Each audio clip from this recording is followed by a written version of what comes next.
अगले दिन फिटोरिया उन्हें कहीं दूर टेलीपोर्ट कर देती है और बताती है कि यहाँ के आसपास ही एक हीरो भी है और उसने उनके लिए एक नया वैगन भी दिया है। इसके बाद वो सभी वहाँ से निकल जाते हैं, पर जब वो सिटी के पास पहुँचते हैं उन्हें उस बॉर्डर को क्रॉस करने के लिए उस दीवार की दूसरी तरफ जाना था। मेल्टी को लगता है कि बेहतर यही होगा वो शहर के साइड से घूमकर दूसरी तरफ जाए, पर नाफूमी को याद आता है कि उसने फिटोरिया से प्रॉमिस किया था कि वो बाकी हीरो के साथ सुलह कर लेगा, तो वो कहता है कि उन्हें चेक पॉइंट से ही अंदर जाना चाहिए, इस उम्मीद में कि शायद वहाँ रेन या इत्सुकी होंगे। पर जब नाफूमी वहाँ जाने लगता है वहाँ रेन या इत्सुकी नहीं कितामुरा खड़ा था और वो जानता है कि उसे कुछ भी समझाना नामुमकिन है। नाफूमी जाकर कहता है कि वो यहाँ फाइट करने नहीं बल्कि बात करने आए हैं, पर इस गधे ने सुनना कहा था और सीधा उस पर हमला कर देता है। उसे लगता है कि नाफूमी के पास कोई ब्रेन वॉशिंग शील्ड है जिसका यूज उसने राफ्टालिया और फिलो पर किया है। नाफूमी उसे समझाने की कोशिश करता है कि ऐसी कोई शील्ड एग्जिस्ट ही नहीं करती, पर वो उसकी एक नहीं सुनता और कहता है कि क्या पता मुझे इस दुनिया में इसलिए समन किया हो ताकि मैं तुम्हें मार सकूं, और उसे मारने के इरादे से अपने मीटी और थ्रस्ट का यूज करता है। पर नाफूमी आसानी से उसके अटैक को ब्लॉक कर देता है। उसे बिना किसी खरोच के खड़ा होता हुआ देखकर कितामुरा कहता है तुम सच में डेविल हो, तुम्हारे पास वैसे ही ताकत है, क्या तुम्हारे लिए रेन और इत्सुकी कोई मायने नहीं रखते थे, तुम्हें उसकी कीमत चुकानी पड़ेगी। नाफूमी को समझ नहीं आ रहा था कि आखिर कितामुरा उसकी जान लेना क्यों चाहता है और वो उसकी एक भी बात सुनने को तैयार नहीं था। तभी कितामुरा कहता है तुम्हें इत्सुकी और रेन को मारने की कीमत चुकानी ही पड़ेगी। ये सुन के नाफूमी हैरान हो जाता है। तभी मेल्टी आगे आती है और कहती है कि नाफूमी ने ऐसा कुछ नहीं किया है, पर कितामुरा को लगता है कि उसने उसका भी ब्रेन वॉश कर दिया है और उसे और ज्यादा गुस्सा आ जाता है। नाफूमी उसे समझाने की कोशिश करता है कि उसने उन्हें नहीं मारा है, पर उसी वक्त वहाँ माल्टी आ जाती है और कहती है कि ये सारी बातें चर्च के एक प्रीस्ट ने बताई है कि कैसे नाफूमी ने शहर में एक बड़े से मॉन्स्टर को अनसील कर दिया, और जब वो दोनों उस मॉन्स्टर को मारने में बिजी थे नाफूमी ने पीछे से उन दोनों को ही मार दिया। नाफूमी को शक हो जाता है कि कहीं माल्टी ने ही तो उन्हें नहीं मारा। तभी माल्टी उन सभी को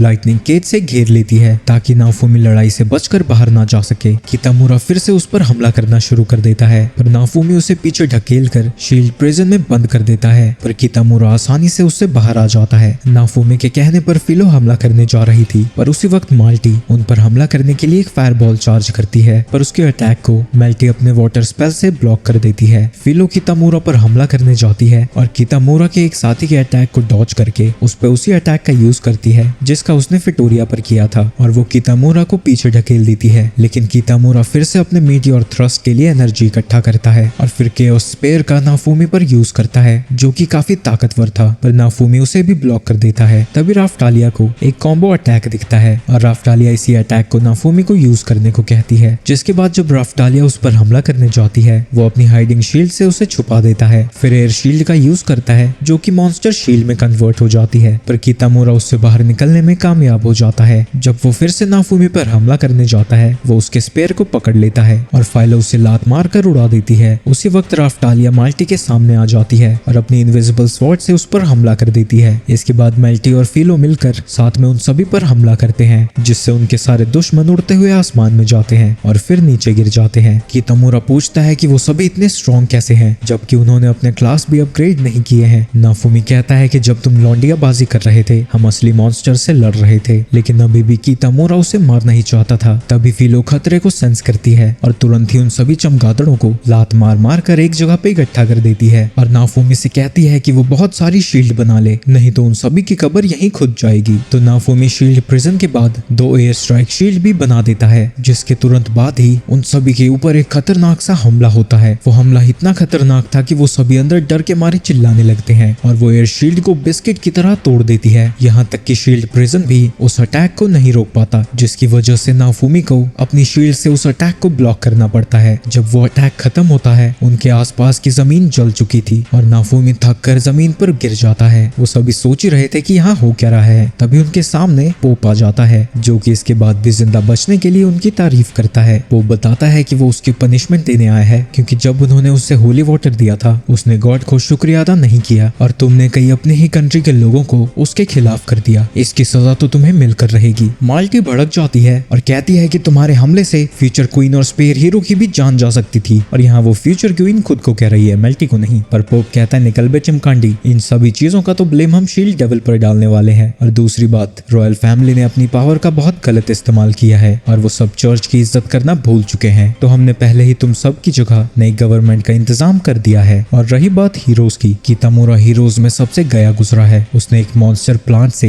लगभग एक पूरे विलेज को तबाह कर दिया और रैन भी कई मौतों का जिम्मेदार है जब उसने ड्रैगन की बॉडी को ऐसे ही सड़ने दिया। और इत्सुकी भी अपनी जिम्मेदारी ढंग से नहीं निभा पाया जब उसने उनके लॉर्ड को मारने के बाद लोगों को ऐसे ही सफर करने के लिए छोड़ दिया। हीरोज दुनिया को बचाने आए हैं पर तुम सभी तो इसे और बर्बाद करने पे लगे हो, तो बेहतर यही होगा कि तुम सब यहीं मर जाओ। कितामुरा कहता है कि वो तो लोगों की मदद करना चाहता था। ये सुन के पोप हंसने लगता है, तुम्हारे दिमाग का साइज एक मूंगफली के दाने जितना है, तुम क्या ही अकेले कर सकते हो। और आगे बताता है कि उसने बाकी के 2 हीरोज को दूसरों के पछड़े में टांग अड़ाने के लिए पहले ही टपका दिया है। ये सब सुन के कितामुरा को समझ आ जाता है कि नाफुमी ने उन्हें नहीं मारा है। इसके बाद पोप एक स्वॉर्ड लेता है पर जब वो उससे हमला करता है नाफुमी उसके अटैक को ब्लॉक कर देता है जब तक कि वो अटैक खत्म नहीं हो जाता। पर पोप कहता है कि ये तो बस छोटा सा टेस्ट था। उनकी आंखों के सामने वो स्वॉर्ड एक स्पेयर में बदल जाती है। मेल्टी बताती है कि ये वेपन 4 कार्डिनल हीरोज के वेपन का रेप्लिका है जो कि चर्च ने पुराने हीरोज के वेपन से बनाया है और उन्होंने उसे ऐसा बनाया है जो कि सभी हीरोज के वेपन्स में ट्रांसफॉर्म हो सकता है। पर जब इस वेपन को बनाया गया था कुछ सेंचुरीज पहले ये अचानक से ही गायब हो गया और उस दिन के बाद से वो आज ही देखा जा रहा है। नाफुमी पूछता है कि जब तुम्हारे पास वेपन था ही तो हमें क्यों बुलाया गया। मेल्टी बताती है कि उसे यूज करने के लिए बहुत ज्यादा अमाउंट में माना चाहिए और उसे जब हजारों की संख्या में फॉलोअर्स हों तभी यूज किया जा सकता है क्योंकि वो अपना माना इसमें ट्रांसफर करते हैं। इसके बाद पोप फिर से अपने अगले हमले की तैयारी करने लगता है। उसे रोकने के लिए कितामुरा उस पर हमला करता है पर बैरियर होने की वजह से उसका कुछ नहीं होता। जिसके बाद कितामुरा कहता है कि हमें मिलकर उससे लड़ना होगा। कितामुरा अपनी टीम के साथ मिलकर स्पेयर से उस पर हमला करता है पर इसके बाद भी उसे कुछ नहीं होता। जिसके बाद वो फिर से कोशिश करता है पर वो भी अटैक बेकार ही जाता है। जिसके बाद पोप कहता है कि अब मेरी बारी है और उनके आसपास अटैक करके दिखाता है कि आखिर उसका वेपन क्या कर सकता है। और हम देखते हैं कि माना सप्लाई करने की वजह से कई सारे फॉलोअर्स गिरने लगे हैं। नाफुमी ये सब देखकर समझ जाता है कि वो उसके अगले अटैक को ब्लॉक नहीं कर पाएगा। इसके बाद पोप फिर से उन पर हमला करने वाला ही था पर तभी अचानक से उड़ते हुए एरोज उसकी तरफ आने लगते हैं और उस पर तब तक हमला करते रहते हैं जब तक कि उसका बैरियर टूट नहीं जाता। उसी वक्त वहां रेन और इत्सुकी पहुंच जाते हैं और सभी लोग उनको जिंदा देखकर हैरान थे। रेन अपनी स्वॉर्ड को जमीन में गाड़ता है और कई सारी लाइट स्वॉर्ड से पोप पर हमला करता है पर एक भी हमला उसके बैरियर को तोड़कर नहीं जा पाता। पोप ऑर्डर देता है कि उसके आधे फॉलोअर्स उसे प्रोटेक्ट करने में अपने माना को लगाएं। इत्सुकी अपने एरो से हमला करता है पर उसके बैरियर सभी अटैक्स को रोक देते हैं। कितामुरा पूछता है मुझे तो लगा था तुम लोग मर गए। वो बताते हैं कि जब वो छुपकर चर्च पे इन्वेस्टिगेट कर रहे थे उन्हें आर्काइव में एक बुक मिली थी जिसमें कि इस वेपन के बारे में लिखा गया था। पर जब वो उस जगह पर पहुंचे वहाँ एक बहुत ही बड़ा धमाका हो जाता है और ये सब कुछ पोप का प्लान था उन्हें मारने के लिए। पर शैडोज की वजह से उन सभी की जान बच गई और वो सभी ये भी जानते हैं कि नाफुमी को अभी तक फंसाया जा रहा था। इसके बाद इत्सुकी और रेन मिलकर पोप से लड़ने लगते हैं। इत्सुकी एरो से पोप के सारे बैरियर्स को तोड़ देता है और रेन जाकर अपने मीटियोर स्लैट से उस पर हमला करता है जिसे पोप ब्लॉक तो कर देता है पर इससे उस वेपन का सारा माना खत्म हो जाता है। और तभी इत्सुकी बताता है कि क्वीन खुद अपने रीइंफोर्समेंट्स के साथ यहाँ पहुंच रही है तो बेहतर यही होगा कि तुम सब सरेंडर कर दो। ये सुन के पोप के फॉलोअर्स घबरा जाते हैं पर पोप कहता है कि ये बैटल गॉड और डेविल के बीच में है और चाहे हमें कितना भी बलिदान देना हो हम इस लड़ाई को जीत कर रहेंगे। ये सुन के सभी फॉलोअर्स में फिर से जोश आ जाता है तो वो सभी हीरोज डिसाइड करते हैं कि उन्हें साथ में ही काम करना होगा। पर नाफुमी अलग होकर अपनी टीम के साथ प्लानिंग करने लगता है। रेन उससे पूछता है कि ये तुम क्या कर रहे हो तो नाफुमी बताता है कि तुम जैसे सड़क छाप लोगों के साथ मुझे कोई काम नहीं करना। कितामुरा कहता है तुम्हारा दिमाग खराब हो गया है। नाफुमी कहता है मेरा दिमाग खराब हो गया है, तुम्हें वो सिम्प हो जो उस लड़की की बातों में आते रहे और बिना मेरी एक भी बात सुने मुझे मारने पर उतारू हो गए थे। तुम्हें तो चुल्लू भर पानी में डूब मरना चाहिए। इत्सुकी कहता है कि अगर तुम अकेले लड़ोगे तो सर्वाइव नहीं कर पाओगे। नाफुमी कहता है कि उनकी टीम सर्वाइव करेगी, मरने वाले तो तुम लोग हो। तो कितामुरा उससे कहता है अगर हम लोग मरे तो इसका इल्जाम भी तुम पर ही आएगा। पर नाफुमी को इससे कोई फर्क नहीं पड़ता क्योंकि उन सभी की वजह से चर्च अभी तक इतना कुछ कर पाया था। तुम सभी अंधों की तरह बस माल्टी की बातें मानते रहे। अगर तुमने अपना दिमाग पहले लगाया होता तो हमारी ये हालत होती ही नहीं। इत्सुकी और रेन कहते हैं हाँ वैसे कितामुरा है तो थोड़ा सा सिम्प। पर नाफुमी कहता है तुम दोनों भी अलग नहीं हो, ये कोई गेम नहीं है जो तुम मॉन्स्टर को मारोगे और वो खुद ही गायब हो जाएगा। और इत्सुकी तुमने तो एक पूरे शहर को उजाड़ कर रख दिया और एक पूरे शहर को ना खाने लायक छोड़ा ना कुछ करने लायक। वो सभी अपनी गलतियां मानते हैं पर उनकी अकड़ अभी भी नहीं कम हुई थी और वो उससे पूछते हैं कि तुम क्या कर रहे थे। राफ्टालिया कहती है तुम सभी के बिगाड़े हुए कामों को हमने ही संभाला है। वहीं इतनी देर से उनकी बकबक की वजह से पोप का वेपन अब तैयार हो चुका था और वो कहता है कि ऐसी सिचुएशन में भी तुम आपस में ही लड़ रहे हो, तुम सभी तो सच में किसी काम के नहीं। जिसके बाद पोप उन पर हमला कर देता है पर उसके इस हमले को भी नाफुमी ब्लॉक कर देता है और आगे कहता है कि तुम सभी और पोप एक जैसे जैसे ही हो, जो अपनी ताकत में अंधे होकर जो भी करते हैं उसे जस्टिस मानते हैं। मैं तुम लोगों के साथ काम करूंगा, पर तभी तक जब तक कि हम यहाँ से निकल नहीं जाते। इसके बाद पोप एक डिफेंस मैजिक को कास्ट करता है और उन सभी के सामने एक काले रंग की एनर्जी आती है जो कि धीरे धीरे उस पूरी जगह को एक अजीब से कैथेड्रल में घेर देती है। और पोप कहता है कि अब तुम्हारे परलोक सुधारने का समय हो चुका है। फिर से इत्सुकी और रेन साथ में हमला करते हैं। उनके अटैक्स जाकर पोप के बैरियर को तोड़ देते हैं, जिसके बाद राफ्टालिया और फिलो उस पर हमला करने की तैयारी कर रहे थे और वो पोप के किए हुए हमले से बचते हुए उसके कई सारे बैरियर्स को तोड़ देते हैं और राफ्टालिया उस पर हमला करती है, जिससे वो हल्का सा पीछे चला जाता है। जिसके बाद नाफूमी खुद फिलो पर बैठ के कितामुरा को भी अपने साथ ले जाने लगता है। नाफूमी उससे कहता है कि जब वो पास होंगे वो उसके ऊपर हमला करे। जब वो दोनों पोप के ऊपर पहुंच जाते हैं, कितामुरा उसकी शील्ड को स्ट्राइक करता है, जिससे उसकी शील्ड से आग निकल जाती है, जिससे नाफूमी पोप पर हमला करता है। पर इस हमले से भी पोप का कुछ भी नहीं होता और वो कहता है कैथेड्रल में होने की वजह से कोई भी कर्स स्पेल उसका कुछ नहीं बिगाड़ सकता। जिसके बाद वो प्रीस्ट से कहता है कि उसे और माना की जरूरत है। प्रीस्ट बोलता है कि उन्होंने पूरा माना प्रोवाइड कर दिया है, अगर उनके फॉलोअर्स और माना देते हैं तो वो मर जाएंगे। पर प्रीस्ट कहता है उनकी तुच्छ जिंदगियों के लिए ये सैक्रिफाइस तो बहुत बड़ी बात है। तो प्रीस्ट उन्हें अपने माना सप्लाई को जारी रखने को कहता है और वो अपना माना सप्लाई करना जारी रखते हैं। ये सब देख के बाकी के हीरोज कहते हैं कि क्या तुम्हारी कोई शील्ड नहीं है जो इसे बचा सके। उसी वक्त नाफूमी को कर्स शील्ड का असर फील होने लगता है और वो समझ जाता है कि उसे रेड शील्ड का ही यूज करना होगा। पर जैसे ही वो एक्टिवेट करता है वो कर्स रेल्म में पहुंच जाता है, जहाँ की उसके सामने उस ड्रैगन की स्पिरिट थी। उसकी पूरी बॉडी पे आर्मर आ जाता है और उसी समय में ड्रैगन का गुस्सा उसके दिमाग पर काबू पाने की कोशिश करने लगता है और उसका गुस्सा और ज्यादा बढ़ाने के लिए उसके साथ किए गए धोखे को उसके सामने दिखाता है। वो ड्रैगन कहता है कि वो उसे और ज्यादा ताकत दे सकता है। नाफूमी समझ जाता है कि वो उस पर पूरी तरह से काबू करना चाहता है, पर उसी वक्त वो अपने ऊपर से कंट्रोल खो बैठता है और वो गुस्से में पोप की तरफ बढ़ने लगता है। उसके पूरे शरीर पे आग लगी हुई थी और उसे ऐसा महसूस होता है कि वो अपने किसी भी दुश्मन को खत्म कर सकता है। पर तभी उसका शरीर रुक जाता है और राफ्टालिया की आवाज उसे रोकने लगती है, पर इससे उसका गुस्सा और ज्यादा बढ़ जाता है और वो राफ्टालिया को भी मारना चाहता है। पर तभी पीछे उसे फिलो दिखती है, जिसके बाद उसे वो मेमोरीज दिखती हैं जब वो साथ में ट्रैवल कर रहे थे। इससे उसकी शील्ड की आग शांत हो जाती है और नाफूमी जब होश में आता है देखता है कि उसको पकड़ने की वजह से वो सभी झुलस गए थे। होश में आने के बाद वो सभी से उनकी मदद मांगता है और एक प्लान बताता है।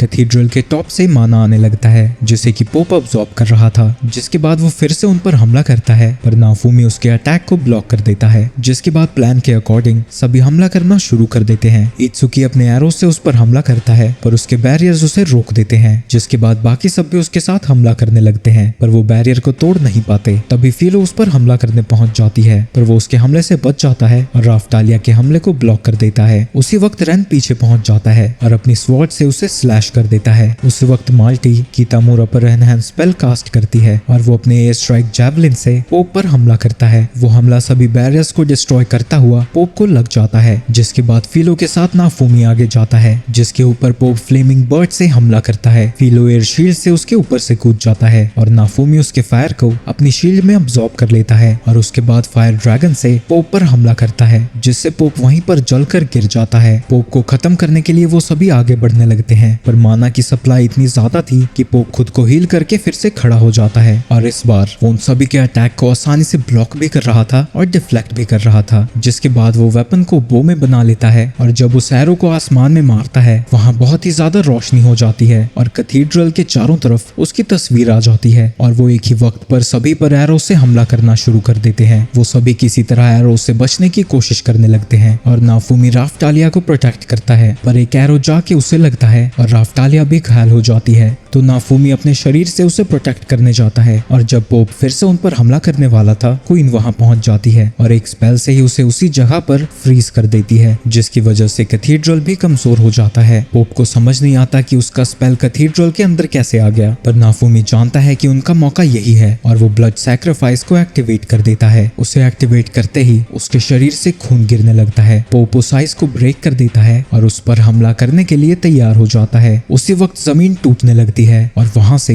एक बड़ा सा मॉन्स्टर बाहर आता है जो कि पोप को पकड़ लेता है और उसके स्टाफ को भी तोड़ देता है, जिससे कि पोप उसके मुंह में गिर जाता है और उसकी कहानी वहीं पर खत्म हो जाती है। इसके बाद वो मॉन्स्टर फिर से जमीन के अंदर चला जाता है। कैथेड्रल वहां से गायब हो जाता है और क्वीन सभी फॉलोअर्स को सरेंडर करने को कहती है। वहीं ब्लड लॉस की वजह से नाफूमी बेहोश खुश हो जाता है। कुछ दिनों बाद नाफूमी को फिर से होश आता है और ये देख के सारी लड़कियां खुश हो जाती हैं और नाफूमी जानता है कि विक्टोरिया के स्पेल की वजह से ही वो और उसके कंपेनियन जिंदा हैं। इसके बाद क्वीन वहां पहुंच जाती है और फिर से अपना इंट्रोडक्शन देती है। राफ्टालिया क्वीन का शुक्रिया अदा करती है कि उसने नाफूमी की जान बचाई। क्वीन कहती है कि उसे तो ऐसा करना ही था, वो शील्ड हीरो जो है, पर नाफूमी कहता है कि इससे फर्क क्या पड़ता है क्योंकि सभी लोग उससे नफरत जो करते हैं और उसे हर तरीके से फंसाने की कोशिश करते रहते हैं। इसके बाद क्वीन उन सभी को बताती है कि वो बाकी कंट्रीज के साथ मीटिंग पर गई थी जहां उन्होंने डिसाइड करना था कि हर एक कंट्री एक एक हीरो को समन करेगी, पर कुछ डिसीजन आने से पहले ही किंग ने यहाँ सभी हीरोज को समन कर लिया। इसकी वजह से उन सभी के बीच लगभग वॉर छिड़ी चुकी थी, पर किसी तरह उसने बाकी कंट्रीज को समझा दिया। पर नाफूमी कहता है कि इन सब से मुझे क्या, आखिर सब लोग मुझसे नफरत क्यों करते हैं, मुझे ये जानना है। क्वीन बताती है कि पिछले शील्ड हीरो ने बहुत सारे क्राइम्स किए थे और उसी की वजह से कई लोग नाफूमी को इतनी बुरी तरह से ट्रीट करते हैं। ये सुन के नाफूमी कहता है तो बेहतर यही होगा कि मैं किसी और कंट्री में चला जाऊं, पर क्वीन प्रॉमिस करती है कि वो उसके नाम पर लगे सभी धब्बों को साफ कर देगी और फिर से एक ट्रू हीरो की तरह अनाउंस करेगी। और इसके लिए वो उसे कासल में आने का इनवाइट करती है और कहती है कि वो उसका नाम साफ करने के साथ साथ माल्टी और किंग को भी सजा सुनाएगी। अगले दिन वो सभी कासल में पहुंच जाते हैं जहां उसके सामने बाकी के 3 हीरोज आ जाते हैं और वहीं कितामुरा सोच रहा था कि माल्टी कहाँ चली गई। और जब वो सभी क्वीन के सामने पहुंचते हैं, कितामुरा पूछता है कि माल्टी कहाँ है और तब जाकर उन्हें पता लगता है कि किंग के साथ साथ उसे भी अरेस्ट कर लिया गया है। उन्हें समझ नहीं आता कि ऐसा क्यों हो रहा है। क्वीन बताती है कि वो दोनों क्रिमिनल्स हैं और अभी उनका ट्रायल होने वाला है और इस ट्रायल को पूरे कैपिटल में दिखाया जा रहा है ताकि नाफूमी का नाम क्लियर हो सके। पर किंग फिर से चिल्लाने लगता है और क्वीन से कहता है कि शील्ड हीरो ने तुम्हारा ब्रेन वॉश कर दिया है। क्वीन उसे बर्फ में जकड़ लेती है और कहती है कि शील्ड हीरो के पास ऐसी कोई शील्ड है ही नहीं। इसके बाद क्वीन ऑर्डर देती है कि माल्टी पर स्लेव क्रेस्ट लगा दिया जाए ताकि वो क्वीन की स्लेव बन जाए और जब भी वो उससे झूठ बोले उसे झटका लगे। इसके बाद उन दोनों को कटघरे में खड़ा कर दिया जाता है। क्वीन कहती है चर्च से शुरू करते हैं। चर्च ने सभी हीरोज को मारने की कोशिश की जिसमें कि किंग और माल्टी ने उसका साथ दिया, पर माल्टी कहती है कि ऐसा नहीं है, पर ऐसा कहते ही उसे बिजली के झटके लगते हैं। क्वीन कहती है कि ये शर्मनाक है कि एक प्रिंसेस ही पूरे रॉयल फैमिली को खत्म करना चाहती है, पर माल्टी कहती है कि ऐसा नहीं है। शील्ड हीरो की तो छोड़ो, मुझे तो ये भी नहीं पता था कि वो बाकी 3 हीरोज को भी मारना चाहते हैं। अगर मुझे पता होता तो मैं उनके साथ कभी ना काम करती। और इस बार उसे बिजली के झटके नहीं लगते और ये सुन के तो कितामुरा बड़ा खुश हो जाता है और कहता है देखो ये कुछ गलत कर ही नहीं सकती। तो क्वीन उससे पूछती है तो अपने उस प्लान के बारे में बताओ जो तुम मेल्टी को मारकर उसका इल्जाम शील्ड हीरो पर डालना चाहती थी ताकि तुम खुद क्राउन प्रिंसेस बन सको। वो इसे भी डिनाई करना चाहती है पर मुंह खोलते ही उसे झटके लगने लगते हैं। ये देख के किंग भी हैरान हो जाता है और वो और झूठ बोलना चाहती है पर फिर से उसे झटके लगते हैं। ये सब देख के आम लोगों को भी पता लग जाता है कि वो अभी तक सारी चीजों के बारे में झूठ बोल रही थी और बाकी हीरोज को भी यकीन हो जाता है कि उसने सच में मेल्टी को मारने की कोशिश की थी। आगे क्वीन किंग से पूछती है कि एक हीरो की जगह उसने 4 हीरोज को क्यों समन किया। किंग कहता है कि उनकी कंट्री को बचाने का सिर्फ यही एक रास्ता था और तुम उस हीरो की साइड ले रही हो जिसने तुम्हारी बेटी के साथ जबरदस्ती करने की कोशिश की। तो क्वीन उससे पूछती है कि क्या उस रात सच में नाफूमी ने ऐसा कुछ किया था। जैसे ही माल्टी बोलने लगती है कि हाँ उसने मेरे साथ जबरदस्ती की थी, उसका क्रेस्ट और ज्यादा बिजली के झटके देने लगता है और बाहर के लोगों के साथ साथ हीरोज को भी पता लग जाता है कि नाफूमी शुरू से ही इनोसेंट है। पर कितामुरा द सिंप को अभी भी अपनी माल्टी पर यकीन था और उसे लगता है कि वो इनोसेंट है, तो वो उसके साथ अपना स्लेव कॉन्ट्रैक्ट साइन करता है। पर जब वो उससे सेम सवाल पूछता है इस बार भी माल्टी को झटके लगते हैं। इसके बाद किंग कहने लगता है कि शील्ड हीरो एक डेविल है जिसकी वजह से फिर से उनकी फैमिली तबाह हो जाएगी, उसे मार देना चाहिए। ये देख के कि वो सब नहीं सुधरने वाले, क्वीन उन दोनों की एक्सिक्यूशन का ऑर्डर दे देती है जिसके बाद उन सभी को एक्सिक्यूशन के लिए एक जगह पर ले जाया जाता है और नाफूमी को याद आता है कि उसने सुबह इसी चीज का सपना देखा था। क्वीन के ऑर्डर पे उनकी गर्दन वहां एक्सिक्यूशन के लिए रख दी जाती है और नाफूमी सोचने लगता है कि क्या ये सही डिसीजन है। इसके बाद क्वीन अपने हाथ खड़ा करती है और एक्सिक्यूशनर्स रस्सी काटने के लिए अपनी तलवार उठा लेते हैं। माल्टी मदद के लिए चिल्लाने लगती है पर कितामुरा भी बस अपना मुंह फेर लेता है तो वो नाफूमी से मदद मांगती है। वहीं क्वीन भी उन्हें एक्सिक्यूट करना नहीं चाहती थी पर उसके पास कोई चॉइस नहीं थी। तभी नाफूमी उन्हें रोक देता है और कहता है मौत की सजा इन दोनों के लिए बहुत आसान होगी। और उसे रुकता हुआ देख के क्वीन को थोड़ी शांति मिलती है क्योंकि वो भी अपनी फैमिली को मारना नहीं चाहती थी। आगे नाफूमी कहता है कि मारने से अच्छा है कि इसका नाम बदल के बिच रख दिया जाए, जो सुन के सभी लोग हंसने लगते हैं। क्वीन कहती है कि जब भी वो एडवेंचर पर जाती है वो एक नकली नाम यूज करती है जैसे कि माइन, तो उसका क्या। नाफूमी कहता है अच्छा बिच के लिए एक और नाम चाहिए, और कैसा रहेगा, और वो किंग का नाम ट्रैश रखने को कहता है। इसके बाद क्वीन अनाउंस कर करती है कि शील्ड हीरो ने इस कंट्री के लिए सबसे ज्यादा किया है और जिन लोगों ने उसे बदनाम और मारने की कोशिश की उन पर भी दया दिखाई है, तो इसीलिए अब से उनका नाम ट्रैश और बिच होगा और साथ ही चर्च की क्रेस्ट को भी चेंज कर दिया जाएगा। जिसके बाद सभी लोग अपने अपने चर्च के क्रेस्ट को बाहर फेंकने लगते हैं। नाफुमी जब वहां से जा रहा था, बाकी के हीरोज फेस्टिवल के लिए उसे रुकने को कहते हैं और क्वीन भी उसे कंट्री में रहने को कहती है, पर नाफुमी ने पहले ही वहां से जाने का मन बना लिया था और कहता है कि जब भी वेव्स आएंगी वो उनकी तरफ से जरूर लड़ेगा। नाफुमी के वहां से जाने के बाद क्वीन जमीन पर गिर जाती है और मेल्टी के पूछने पर वो बताती है कि एक्सिक्यूशन का ऑर्डर देते वक्त उसके हाथ कांप रहे थे और अगर नाफुमी ने उसे नहीं रोका होता तो उसने खुद की भी जान ले ली होती, क्योंकि एक उसका हस्बैंड था और एक उसकी बेटी। लगता है शील्ड हीरो को पहले ही पता लग गया था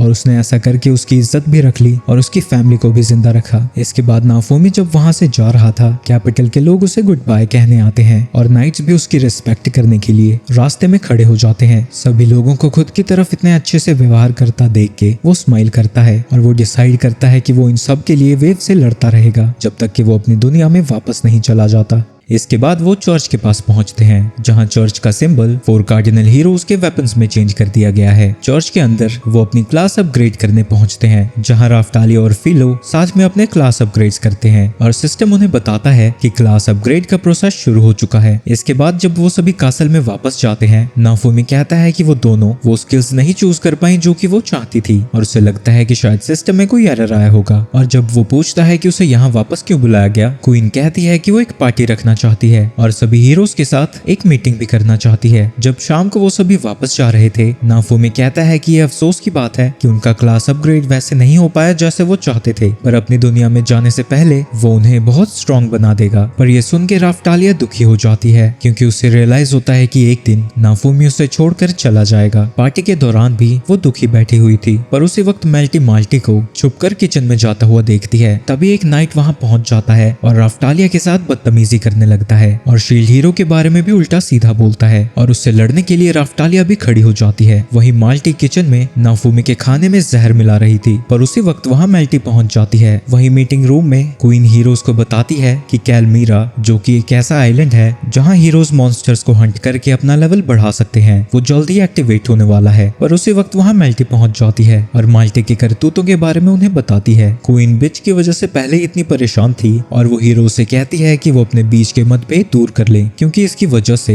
उन्हें लेवल अप करने में दिक्कत हो रही है, तो उन्हें अपनी नॉलेज और सीक्रेट्स एक दूसरे के साथ शेयर करने चाहिए। पर बाकी हीरोज का मानना था कि इसकी कोई जरूरत नहीं है और वो अकेले ही बेहतर काम कर सकते हैं। पर जब क्वीन उन्हें बताती है कि जिस तरह वो है अगली वेव में उनकी मौत निश्चित है, तो वो सभी समझ जाते हैं कि उनके पास समय कम है। सबसे पहले इत्सुकी नाफुमी से पूछता है कि उसे ये चीट शील्ड मिली कहां से। वहीं पार्टी में लड़ाई चल रही है और राफ्टालिया और उस नाइट को किसी तरह एक दूसरे से लड़ने से रोका जा रहा है। नाफुमी उनसे कहता है कि शील्ड कोई चीट स्किल नहीं है, बल्कि उसकी ताकत अलग अलग मॉन्स्टर्स को हराने के बाद बढ़ी है। पर इससे पहले कि वो उन्हें बताए कि उसने ये कैसे किया, उन सभी को अपने स्पेशल स्किल्स बताने होंगे। कितामुरा कहता है कि तुम्हारा वेपन जिस तरह का है, तुम उस तरह के वेपन को पकड़कर उसे कॉपी कर सकते हो। और जब उन्हें पता लगता है कि नाफुमी इसके बारे में नहीं जानता था, वो सभी हंसने लगते हैं। आगे रन बताता है कि अगर उसके पास सही मटेरियल्स हैं, तो वो उन्हें अपने वेपन में डालकर क्राफ्ट कर सकता है। और बेचारा नाफुमी इन सभी चीजों को हाथ से बनाता था। इसके बाद इत्सुकी बताता है कि एक टेलीपोर्टेशन की स्किल भी होती है, जिससे तुम उस जगह पे टेलीपोर्ट हो सकते हो जहां तुम पहले जा रखे हो। अब ये मत कहना कि तुम्हें ये भी नहीं पता था। इसके बाद उन सभी में बहस छिड़ जाती है कि बेस्ट तरीका कौन सा है स्ट्रॉन्ग बनने का। वहीं दूसरी तरफ राफ्टालिया उस नाइट को हरा देती है और अब उसकी गर्दन पर उसकी तलवार है।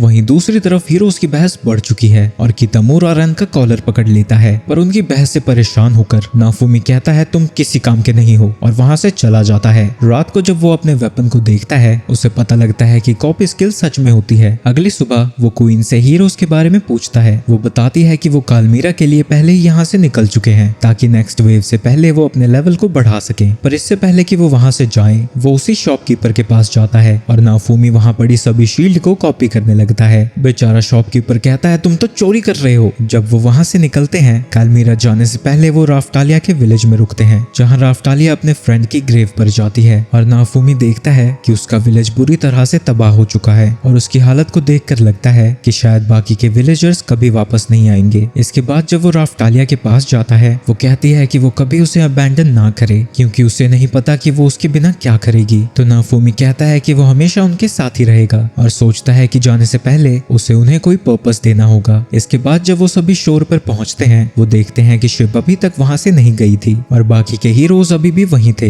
इसके बाद वो सभी शिप में बैठकर वहां से चले जाते हैं। सफर के दौरान दो एडवेंचरर्स खुद को लार्क और मीरा के नाम से इंट्रोड्यूस करते हैं, पर जब उन्हें पता लगता है कि राफ्टालिया को उनकी भाषा समझ नहीं आ रही थी, तो वो स्पेल ट्रांसलेटर का यूज करते हैं और लार्क कहता है कि उन सभी को साथ में काम करना चाहिए ताकि वो आसानी से लेवल अप कर सकें। पर नाफूमी कहता है मैं इतनी जल्दी तुम पर भरोसा नहीं कर सकता। तभी शिप का कैप्टन नाफूमी को बुलाकर लेके जाता है और कहता है कि शायद उसको देख के क्रू का मोटिवेशन बढ़ जाए और वहां जाकर उसे पता लगता है कि बाकी के छुछुंदर हीरो सीसिक हो चुके हैं। तभी एक बड़ी सी फिश आकर कितामुरा पर गिरती है और फिलो एक और फिश को किक करती है जो कि लगभग माल्टी को कुचल देती है और फिलो कहती है कि आज के डिनर का इंतजाम हो गया। थोड़ी देर में ही वो एडवेंचरर्स वहां भी पहुंच जाते हैं और टेरिस उसे एक रेयर क्रिस्टल देते हुए एक जूल क्राफ्ट करने को कहती है और इसके बदले में वो उसे पैसे भी देंगे। आगे वो सभी कालमेरा आइलैंड में पहुंच जाते हैं और उन तीनों हीरोज की हालत इतनी बुरी हो चुकी थी कि उन्हें स्ट्रेचर पर ले जाया जा रहा था। गवर्नर शील्ड हीरो को वेलकम करता है और आइलैंड का टूर देने लगता है। आखिर में जब वो एक एंशिएंट स्टैचू को देख रहे थे, फिलो पत्थर पे एक इंस्क्रिप्शन को देखती है जो कि पहले वाले हीरो ने लिखा था। नाफूमी देखता है कि ये कोई मैजिकल इंस्क्रिप्शन है, तो वो मैजिक का यूज करके लिखावट को डिसाइफर करता है और उसकी एनर्जी को फिलो को दे देता है। ऐसा होते ही फिलो को लगता है कि वो पहले से स्ट्रांग हो चुकी है और आसानी से उस स्टैचू के ऊपर तक जंप कर पा रही थी। तभी वो एडवेंचरर्स भी वहां पहुंच जाते हैं और कहते हैं कि हम तुम्हें ही ढूंढ रहे थे और वो फिर से उनसे कहते हैं कि उन्हें साथ में टीम अप करना चाहिए। नाफूमी को उन्हें देखकर लगता है कि उन्हें बैटल का बहुत एक्सपीरियंस है, तो वो टीम अप करने के लिए मान जाता है। इसके बाद नाफूमी दोनों लड़कियों के साथ लेवल अप करने के लिए पहुंच जाता है और वो देखता है कि इन छोटे मॉन्स्टर्स की एक्सपी भी बहुत ज्यादा है, पर थोड़ी देर में ही उन स्लाइम को मारने से उन्हें 0 एक्सपी मिलने लगी थी। उसी वक्त एक एरो उड़ता हुआ एक स्लाइम पर लगता है और वो देखता है कि इत्सुकी वहां पहुंच चुका था और उसी की वजह से उसे कोई एक्सपी नहीं मिल रही थी। इसके तुरंत बाद ही बाकी के हीरोज भी वहां पहुंच जाते हैं और वो सभी बहस करने लगते हैं कि इस जगह पर हंट कौन करेगा। पर नाफूमी इन मंदबुद्धियों पर अपना समय बर्बाद नहीं करना चाहता था, तो वो वहां से चला जाता है और बोट पे बैठकर एक दूसरे आइलैंड पर चला जाता है जहां वो मॉन्स्टर्स को हंट करने लगते हैं। शाम को राफ्टालिया बताती है कि उसकी तलवार डल हो चुकी है और फिलो के क्लॉज भी टूटने लगे हैं, तो शायद उनके लेवल के हिसाब से उनके वेपन कमजोर हैं। तो नाफूमी उस मॉन्स्टर का एक पीस अपने शील्ड में डालता है और दोनों को ही एक एक वेपन दे देता है।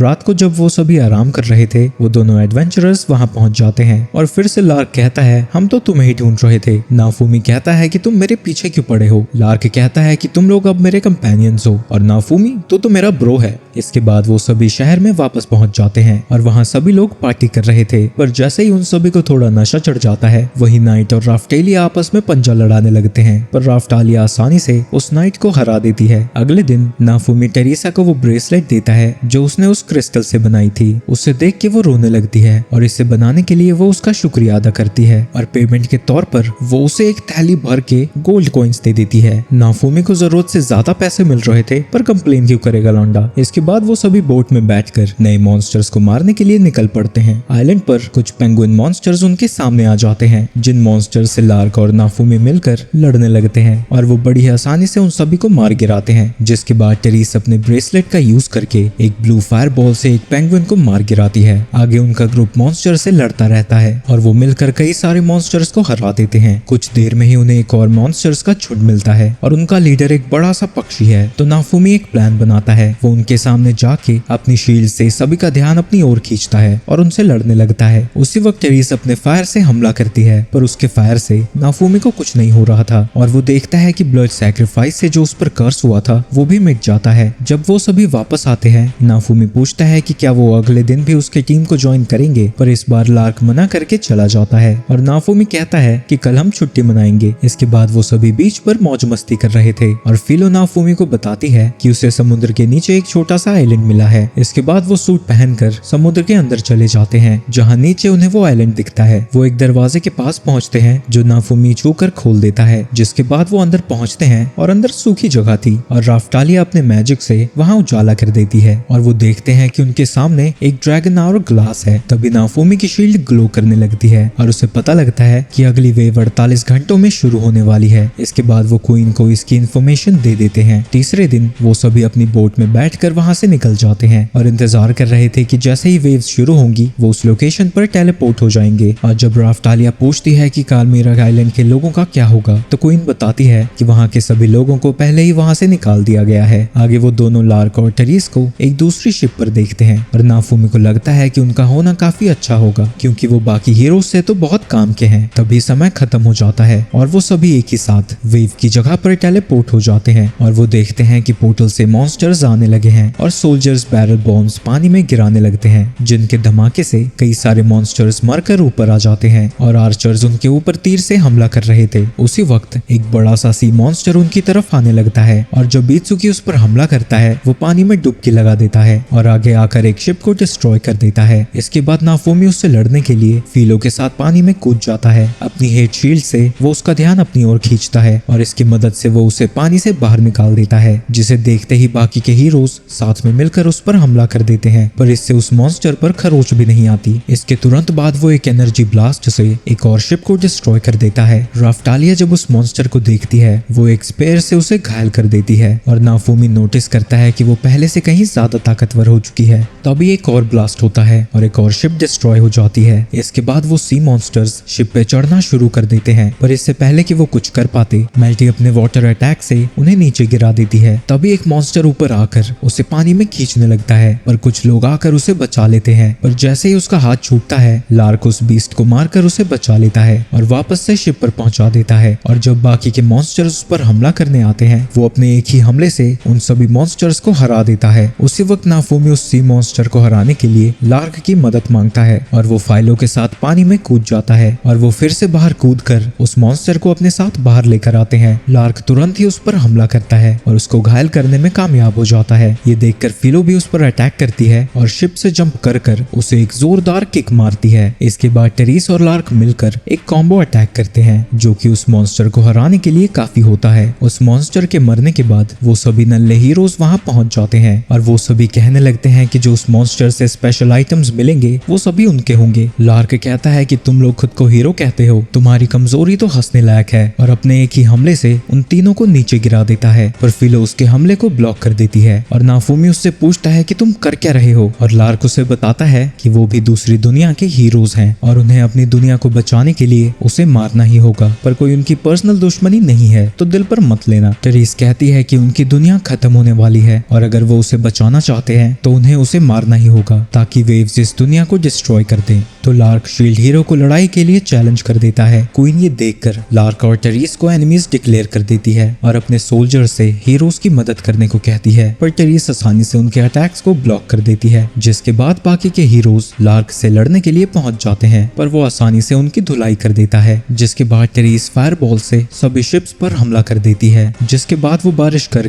आग को बुझा भी देती है और उन्हें लड़ाई से दूर रहने को कहती है। ये सब देख के नाफूमी सोच में पड़ जाता है कि क्या वो सभी सच में उसके दुश्मन हैं। लार्क फिलो और राफ्टालिया को पीछे हटने को कहता है, पर वो दोनों अपने मास्टर के साथ ही लड़ेंगे। जैसे ही लार्क नाफूमी की शील्ड पर हमला करता है वो दोनों उस पर अटैक कर देते हैं, पर लार्क आसानी से उनके अटैक को ब्लॉक कर देता है और राफ्टालिया को मारने जा ही रहा था, पर नाफूमी वहां पहुंच जाता है और उसकी मॉन्स्टर शील्ड उसके एक वेपन को खा जाती है। पर लार्क पीछे चला जाता है और बार बार उसकी शील्ड पर हमला करता रहता है, जिससे उसके शोल्डर में चोट आ जाती है। नाफूमी सोचने लगता है कि ऐसा कैसे हो गया। तभी टेरिस उसके ऊपर फायर से हमला कर देती है, पर वो उसके पास जाते ही खत्म हो जाती है क्योंकि उसका मैजिक ब्रेसलेट नाफूमी पर हमला करना नहीं चाहता था, तो वो दूसरे ब्रेसलेट का यूज करने लगती है। इसके बाद नाफूमी उन लड़कियों को रिवाइविंग पोशन दे देता है और मेल्टी भी उन्हें सपोर्ट करने के लिए वहां पहुंच जाती है। इसके बाद लार्क फिर से उससे लड़ने पहुंच जाता है और जब वो दोबारा से शील्ड पर हमला करता है शील्ड का एक स्नेक उसे काट लेता है और जब टेरिस उसकी मदद करना चाहती है मेल्टी उसके अटैक को रोक देती है। जिसके बाद फिलो और राफ्टालिया मिलकर उस पर अटैक करने लगते हैं और जब वो राफ्टालिया पर हमला करने वाला था नाफूमी एयर शील्ड से उसे रोक देता है और डॉग बाइट से उसे पकड़ लेता है। वो उनसे बचने के लिए पीछे कूदता ही है, तभी उसके पीछे एक एयर शील्ड आ जाती है और राफ्टालिया वहां पहुंचकर उसे घायल भी कर देती है। तभी उसकी मदद के लिए टेरिस हमला करती है, जिसके अटैक को नाफूमी ब्लॉक कर देता है और नाफूमी ये देखकर हैरान था कि उनके बेस्ट कॉम्बो अटैक के बाद भी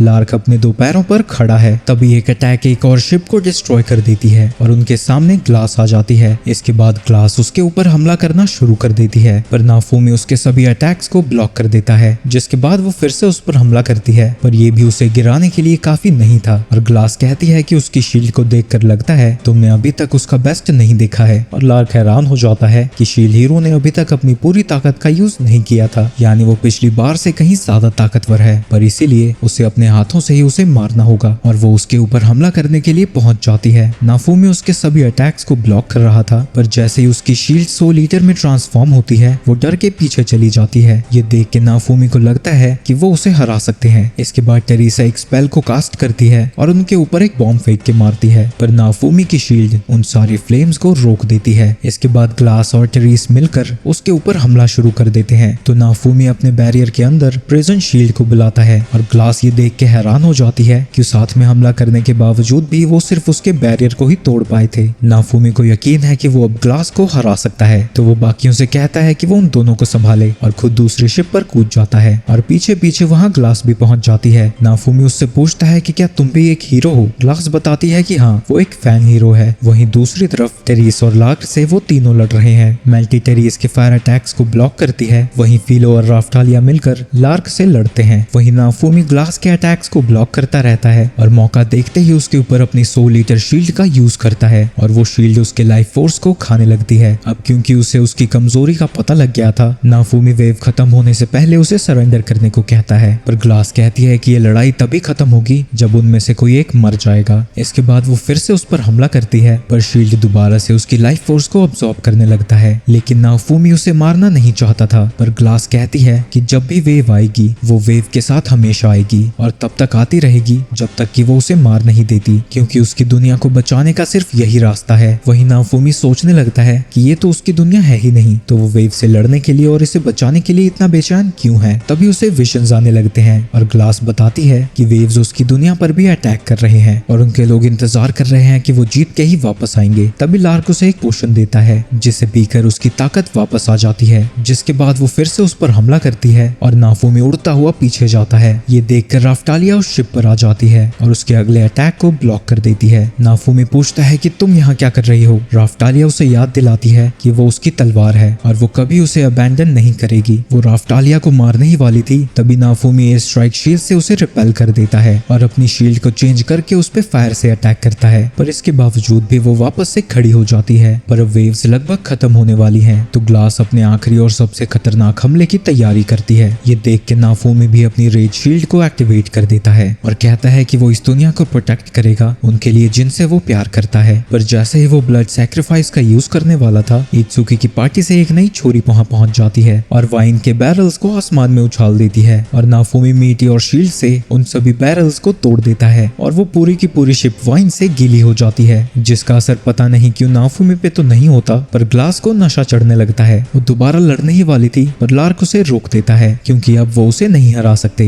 तो वो तीनों वहां से गायब होने लगते हैं, जिसके बाद वेव भी खत्म हो जाती है और जैसे ही सभी नल्ले हीरोज होश में आते हैं, क्वीन उनकी जीत का ऐलान करती है। इसके बाद नाफूमी और उसके दोस्त ब्रेक लेने का डिसाइड करते हैं और नदी किनारे फिशिंग कर रहे थे और शाम को जब वो वापस जा रहे थे, राफ्टालिया उससे पूछती है कि वो आगे क्या करेंगे। नाफूमी कहता है कि वो अगले वेव की तैयारी करेगा, पर वो श्योर नहीं है कि वो अगली बार उन सभी को हरा पाएगा। इसके बाद जब वो सभी वापस जाने के लिए शिप में चढ़ जाते हैं, क्वीन वेव से लड़ने के लिए उसका शुक्रिया अदा करती है और उसे अच्छा रिवॉर्ड देने का प्रॉमिस भी करती है। कुछ दिनों बाद जब वो वापस राफ्टालिया के विलेज में जा रहे थे, राफ्टालिया देखती है कि उन्होंने वापस से विलेज को रिबिल्ड करना शुरू कर दिया है। राफ्टालिया पूछती है कि आपने ये सब कैसे किया, तो नाफूमी बताता है कि उसने रिवॉर्ड के तौर पर ये मांगा कि उसे इस जगह का लॉर्ड बना दिया जाए और मेल्टी उन्हें ऑफिशियल लेटर दिखाती है। इसके बाद वो राफ्टालिया को आगे लेकर जाता है और उसे नई लाइब्रेरी दिखाता है और वो देखते हैं कि विलेज जल्दी ही भरने लगा है। पर जब वो छत पर पहुंचते हैं, राफ्टालिया रोने लगती है क्योंकि एक दिन नाफूमी अपनी दुनिया में वापस चला जाएगा और उसके बिना उसकी जिंदगी बेमतलब की होगी। और वो रोते हुए उससे कहती है कि वेव्स के खत्म होने के बाद भी वो उसके साथ ही रहे। वो समझ चुकी है कि वो अपनी दुनिया में जाने से पहले उसे कोई पर्पस देना चाहता था, पर उसके लिए उसकी जिंदगी का सिर्फ एक ही पर्पस है, उसके साथ रहना। ये सब सुन के नाफूमी यहाँ रहने को मान जाता है और कहता है कि वो यहीं रहकर अपनी जिंदगी की नई शुरुआत करेगा और उम्मीद करता है कि राफ्टालिया हमेशा उसकी स्वॉर्ड बनी रहेगी। इसके बाद वो किस्सी करने ही वाले थे, पर उसी वक्त सभी लोग वहाँ पहुँच जाते हैं। कुछ देर में ही विलेज का फ्लैग फहरा दिया जाता है और राफ्टालिया का सपना सच होता हुआ देख के नाफुमी खुश हो जाता है। तो भाई लोग ये वीडियो यहीं खत्म होता है। अगर इस वीडियो पे 2-4 दिन में 1.5-2 लाख व्यूज आ जाते हैं तो अगला पार्ट बनाऊंगा। तो वीडियो को शेयर और लाइक करना मत भूलना।